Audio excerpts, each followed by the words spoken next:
Shalom, selamat malam Bapak Ibu dan teman-teman sekalian. Pada malam hari ini kita akan merenungkan sebuah tema, yaitu juru selamat bagi tanah yang kupijak. Sebelum kita membaca dan merenungkan firman Tuhan, mari kita berdoa. Bapa kami yang berada dalam kerajaan surga, kami bersyukur Tuhan, kami saat ini boleh bersama-sama merenungkan firman Tuhan. Kami mohon Roh Kudus Tuhan membuka mata rohani kami, sehingga kami dapat mengerti dan memahami akan firman yang akan kami bersama renungkan. Kami serahkan pemberitaan firman pada malam hari ini ke dalam tangan-Mu, di dalam nama Tuhan kami Yesus Kristus, kami telah berdoa. Amin. Bapak Ibu dan teman-teman sekalian, ada yang mengatakan kalau menunggu itu adalah pekerjaan yang paling membosankan. Nah, Bapak Ibu, saya adalah salah satu orang di dunia yang paling tidak suka menunggu. Tapi saya juga akan dengan sukarela memberikan banyak waktu saya untuk menunggu kalau sesuatu yang saya tunggu itu adalah sesuatu yang memang layak saya tunggu. Nah, Bapak Ibu, dalam perenungan malam hari ini saya ingin mengajak kita melihat satu tokoh dalam Alkitab yang menghabiskan banyak waktu dalam hidupnya untuk menunggu. Dia menunggu penggenapan janji Tuhan tentang datangnya Mesias. Mari kita bersama membuka Alkitab kita dari Lukas 2 ayat yang ke-25 sampai 35. Dan ketika genap 8 hari dan ia harus disunatkan, ia diberi nama Yesus, yaitu nama yang disebut oleh malaikat sebelum ia dikandung ibunya. Dan ketika genap waktu pentahiran, menurut hukum Taurat Musa, mereka membawa dia ke Yerusalem untuk menyerahkannya kepada Tuhan. Seperti ada tertulis dalam hukum Tuhan, semua anak laki-laki sulung harus dikuduskan bagi Allah. Dan untuk mempersembahkan korban menurut apa yang difirmankan dalam hukum Tuhan, yaitu sepasang burung tekukur atau 2 ekor anak burung merpati. Adalah di Yerusalem seorang bernama Simeon. Ia seorang yang benar dan saleh yang menantikan penghiburan bagi Israel. Roh Kudus ada di atasnya.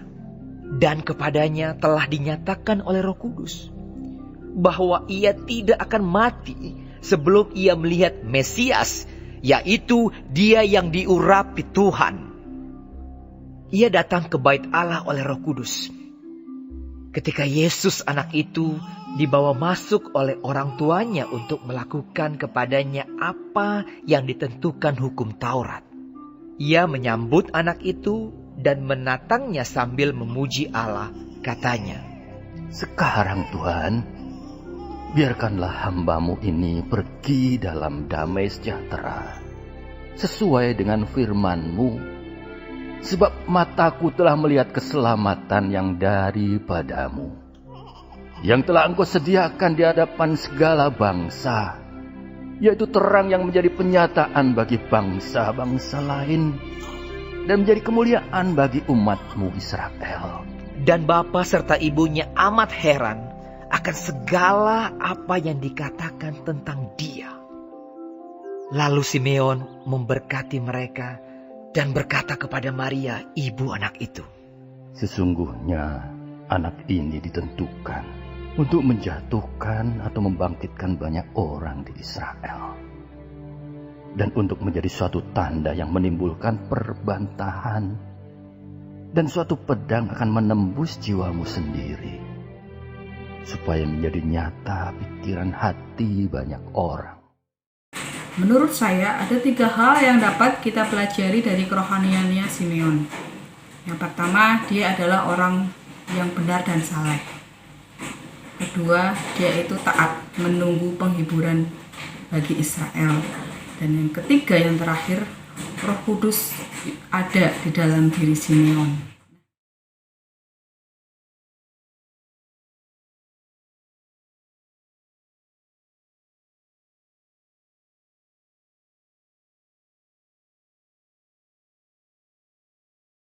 Nah, sedangkan di dalam Alkitab Bahasa Indonesia sehari-hari, Lukas 2 ayat 25 ini diterjemahkan demikian Bapak Ibu dan teman-teman.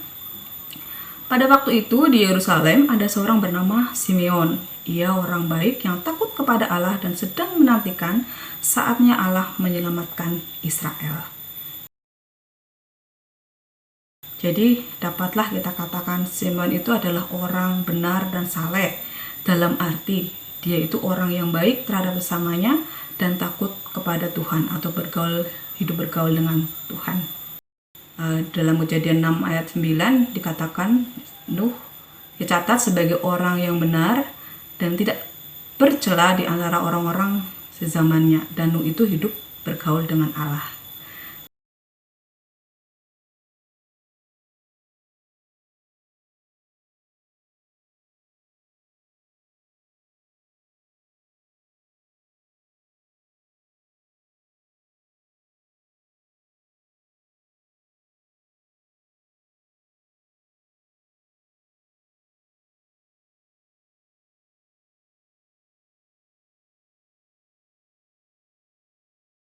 Dua hal ini itu harus berjalan beriringan, tidak boleh terpisahkan.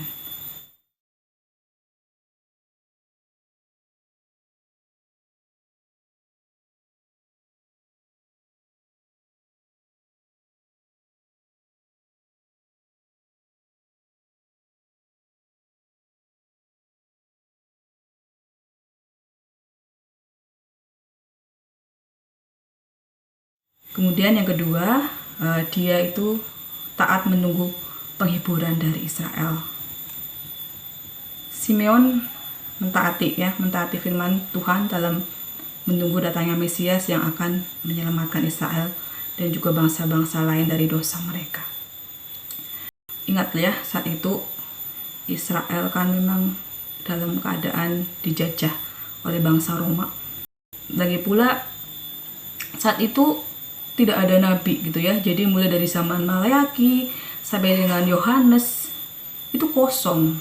Tuhan itu seakan diam, gak bicara pada umatnya. Tidak ada nubuat lagi melalui nabi. Nah, tetapi hebatnya dalam situasi yang demikian, Simeon tetap menunggu penghiburan untuk Israel. Dia tetap menanti janji Allah tentang keselamatan bagi Israel, gitu ya.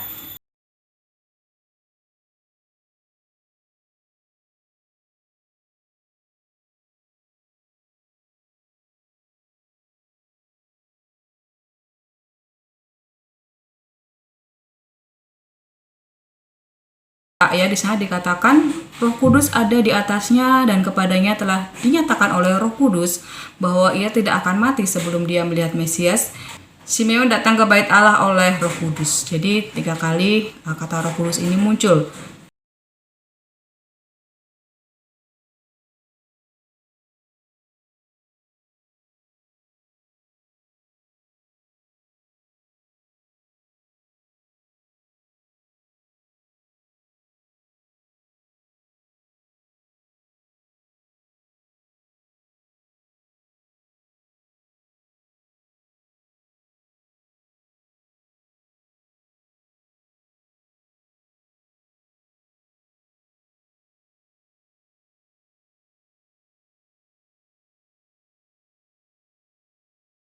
Jadi Bapak Ibu dan teman-teman, kerohaniannya Simeon juga ditandai dengan bagaimana Roh Kudus itu bekerja ya di dalam dirinya.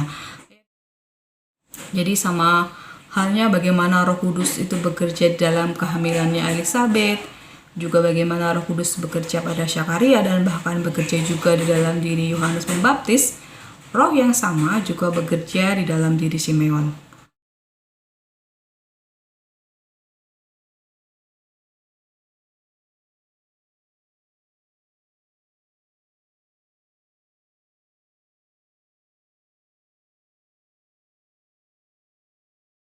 Bagi kita yang telah menerima Kristus sebagai Tuhan dan Juru Selamat kita,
Karena itu mari kita menjadi saksi Allah yang memberitakan tentang keselamatan bagi segala suku bangsa dimanapun Tuhan menempatkan kita saat ini. Kiranya di tempat di mana kita berpijak, di situ nama Tuhan akan dikenal melalui pelayanan kita. Amin untuk firman Tuhan. Mari kita berdoa.